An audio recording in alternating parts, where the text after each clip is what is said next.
It's me again, and another video. I'm going to try and keep it short.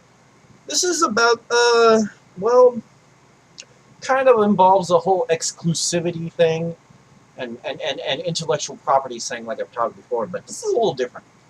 Does anybody ever ask themselves, who does remember, if you remember it like I remember it, who else out there has been asking themselves what happened? This is what I mean. What happened to, how do I say this? Okay, let's put it like this. Squaresoft, a good ways back, merged with Enix. We all know this. Before that, prior to that, anybody who owned a Super Nintendo, for instance, even an NES, you were familiar with pretty much all of the games that were made by Enix, the Enix side. Okay, they had their own IPs. I just thought of, I pretty much got all the IPs in my head that I could know of offhand that went missing. There were several games that were really awesome. I have my cell phone here, or sorry, smartphone. Got to be politically correct. This is my smartphone. These are a bunch of games I have on it. I have two main emulators I'm using currently. I have a Genesis one, and actually it's not even just a Genesis one. It will play Sega Master System games and Game Gear games. And then I have a Super Nintendo one, and unfortunately it only plays Super Nintendo games. But right now I'm on the Super Nintendo, and I have a huge list, and I'm just going to go over real quickly the games made by Enix. The ones made by Enix that just vanished. These IPs vanished.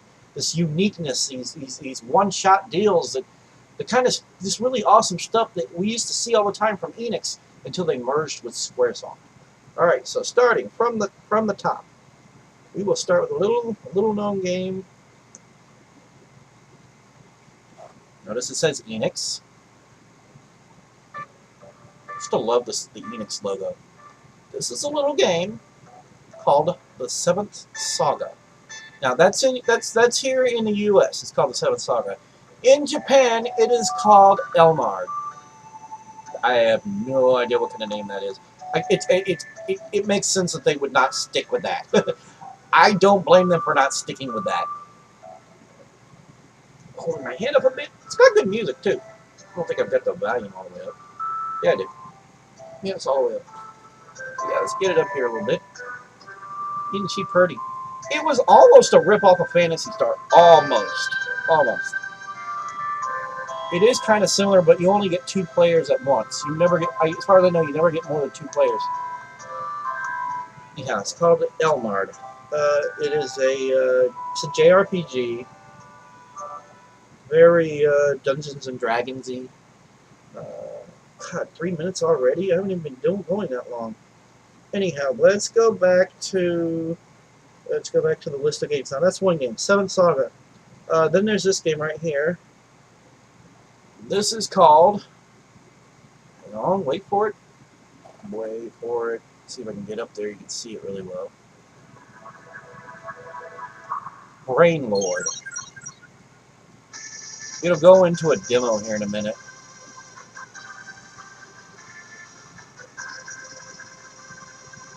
A lot of people out there going, "You emulating bastard, oh, it's so horrible, you suck." I don't have money rolling out my ass. I can't afford to collect all these games I want to play.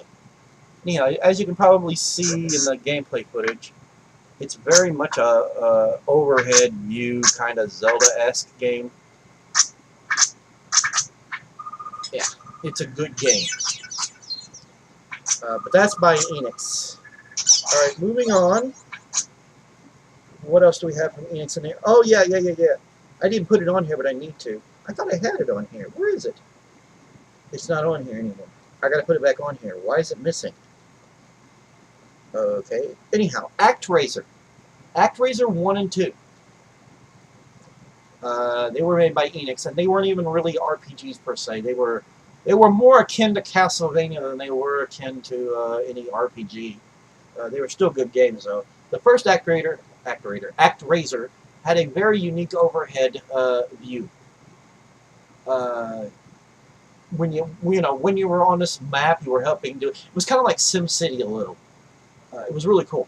They dropped it in the second one.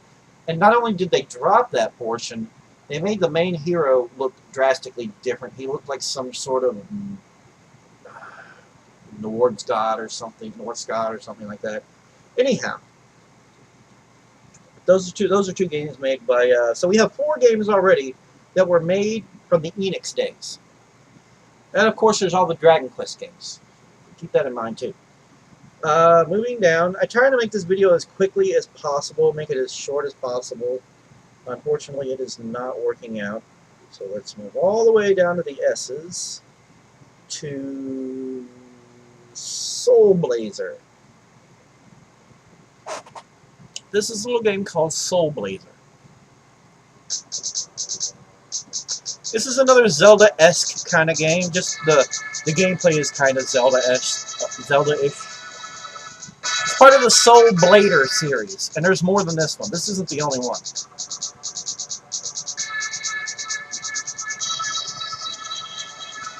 That music is awesome, isn't it? For a SNES game, a 16-bit game.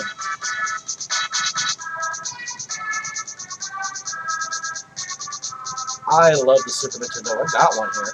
I had this game. I had a physical copy of this game at one point. It got stolen along with a bunch of other games I had.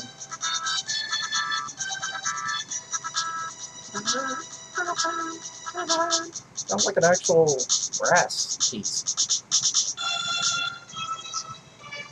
Alright, back out. Now that's the first one. It's called Soul Blader in Japan. Here it's called Soul Blazer. There were the 3 of them. That was Soul Blazer. Now the other one, I don't know if anybody's familiar with this. You know, a lot of you who weren't around for it, you're not going to be familiar with this. It's really kind of sad. I'm sorry to say. God, where is it? There it is. This little game right here. Of course, it says Nintendo presents a Square Enix production. I'm pretty sure this is called Soul Blader. It's part of the Soul Blader series. Plays very similarly too. It's a cool game. The Illusion of Gaia. It's a great game. This video is longer than I wanted it to be, but at least it's on topic. Instead of a long ranting video. That's another Enix game. It vanished. It vanished. Now, I don't have it on here, but there's also a third game called Terranigma. It never came out in the U.S. because it had religious symbols and stuff, and fucking Nintendo has, ever since the fucking NES days, Nintendo of America, not Nintendo Japan. Nintendo Japan is fine with a lot of shit. Nintendo of America, on the other hand, is so fucking PG for a long time. Always been this way. It's just, they're too much so. It's too much so. It's okay if you have some sort of little bit of a focus on this, but they need to have a broader focus on all kinds of things. They need to stop censoring stuff. It's because of Nintendo America that Final Fight 1 through 3 had women replaced with ugly-looking dudes that you fight. Oh, you're not supposed to hit a girl! Asshole. Yeah, you can hit a girl if she's a bad guy, especially if she comes flipping in trying to attack you. You gotta defend yourself, alright? I have a saying, if a woman is man enough to just hit a guy, she's man enough to get hit back. Especially if it's a punch or a kick. I'm just saying. You shouldn't hit women otherwise. I don't believe in that. But if a woman is man enough to try and just come at you, she's man enough to just, you know, get into a normal everyday brawl with a guy. And she'll either win or get hurt. I don't know. That's a whole other story. But that whole thing with, because I've got all 3 Final Fights. I have one in the U.S. I have one English version, the one that's made in the U.S., and I have the Japanese version. I have both. Part 2 and 3 really incorporated a lot of storytelling crap. Anyhow, moving on. I don't know why I stopped there, but yeah, Illusion of Gaia, you know, ActRaiser, Seven Saga. Is it on here? Is it on here? There it is. Mystic Arc. Mystic Arc is a successor to Elnard, aka the Seventh Saga. It plays very similarly. You have a globe up in the corner that's like a radar. and it shows you in the dead center as you're walking around, and all these little dots moving around the radar. That's how you ran into bad guys. I love that. That was a genius idea. It made the battles a little less random. It made it a little more likely that you could avoid battles if you wanted to. And I thought that worked. I thought that was awesome. Anyhow, that's another Enix game. I don't have... I need to get more games on here for the SNES. I've got way more Sega Genesis games than I do Super Nintendo games. In fact, I think I have the entire library of Genesis games on this damn thing. And I've noticed something. All these ROMs, they're only like a little over a megabyte, right? I've noticed if you download a game on the Virtual Console, they're like 30 megabytes. They're up there. Why are they up there? They shouldn't be that damn big. I have a theory that it's a bunch of added software that they throw in with it that they probably shouldn't throw in it. That's pretty useless and it shouldn't be thrown in. If it wasn't for all this extra bullshit that Nintendo adds, their ROM files, when you download them, would probably be a lot smaller and not take up so much data. And when I say data, I don't mean on the console. I mean data if you have limited internet access, like I do. I'm trying to find other games made by Enix, and I don't think there's any other games made by Enix. There were even Squaresoft games that never made it to the U.S., but my point is valid. What happened to these games? Why did they never? What happened? What happened to the Enix side of things? Sure, we still see some Dragon Quest games here and there, but that's it. A lot of original stuff that popped up out of nowhere with original names, original IPs, they vanished. What do we have now? We still get Final Fantasy games. They're a shadow of their former self, in my opinion. It's not the same. It's not the same series anymore. It could have a completely different name at this point. You hear me? You hear me, Square Enix? You are bleh. And why are you still called Square Enix? I mean, we don't really get a whole lot Enix-wise. It's like two names kind of sitting next to each other, Square and Enix. I'm surprised you didn't merge the names by now. Everybody else kind of humorously merges your name to Squeenix. I'm just surprised you still stick with that. I think out of nostalgia, so people know who you are. For that matter, why is every Final Fantasy game called Final Fantasy?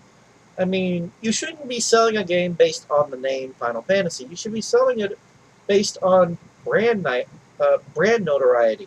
People are you know, not brand. Yeah, brand. Square Enix. Square Enix is what sells it. I mean, that's what sells Nintendo consoles is Mario and stuff like that. I mean, nobody has to really say what a game Nintendo makes, you know. People just know. I mean, you can make all kinds of RPGs and not stick with that. Anyhow. So there are some other games that I don't have them on here, but yeah, I'd be glad when I get a Moga. I'm gonna get a Moga and I'm gonna start playing stuff. And I go, I gotta get those two games back on here. I don't know what happened to them. I had them on here. ActRaiser 1 and 2. They're completely vanished, and I don't know why. Yeah. So that's about it. And this is really sad that that I have the complete. I have all these games. I have essentially a multi. I don't know how to say it. It's basically a multi-console device for me at the moment. A lot of people I know are going to be like, you shouldn't be having those ROMs. And I don't like having these ROMs, but it's a lot of games that aren't available otherwise. There are a lot of games. I'm going to show you a game right now that isn't available any other way, as far as I know, than on here. Made by Data East. Data East is an awesome company, the DAC team.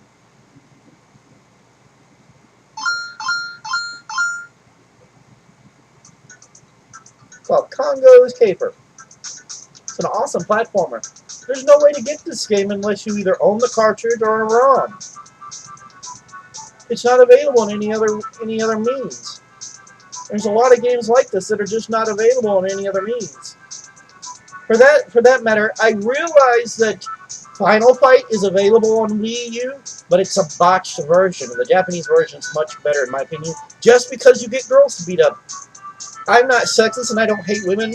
And in fact, I'm not one of those assholes who's like, women need hit. I know guys like that, and they disgust me.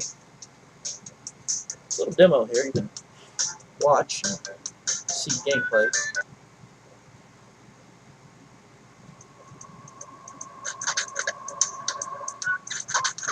I hate how blurred it is. Anybody else noticing how blurred it is?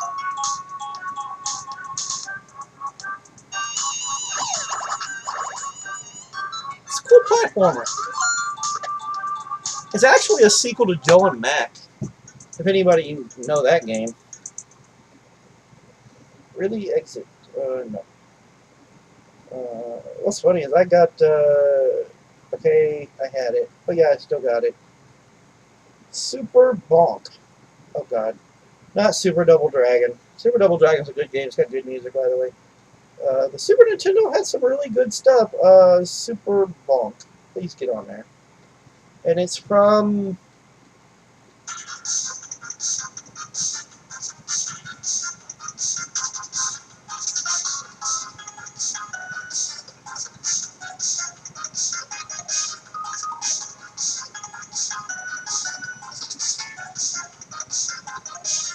good platformer.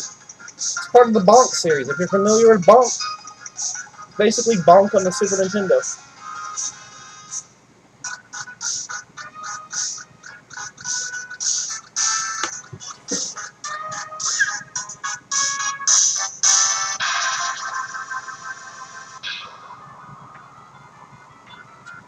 That looks like graphics from the TurboGrafx 16.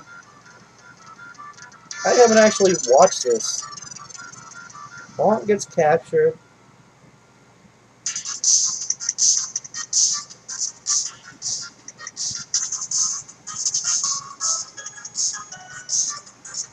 He gets flung towards the future.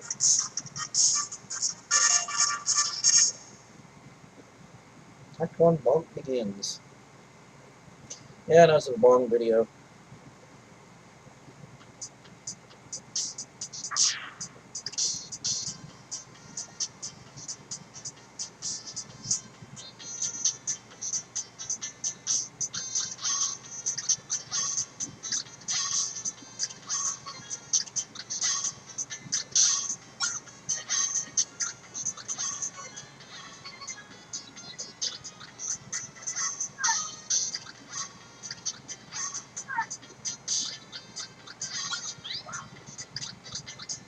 Pretty good game. This video went on way longer than I wanted to.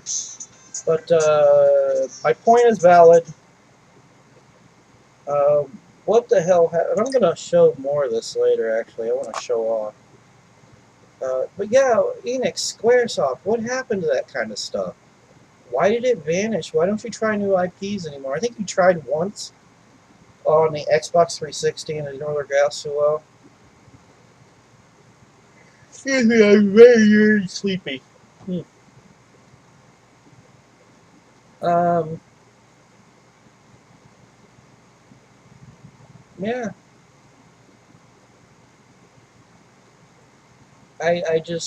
It baffles me. It baffles me, it does. We had an era where there was just all this really fucking awesome stuff. The 8-bit, 16-bit, and even the early 32-bit era. There was a lot of great games on different consoles and platforms, and they just vanished. I don't get it. I probably never will get it. But yeah. Video is too long. Forgive me, it was all the footage I was trying to show and stuff. But, yeah. Alright, this has been The Goof. You all have a great one.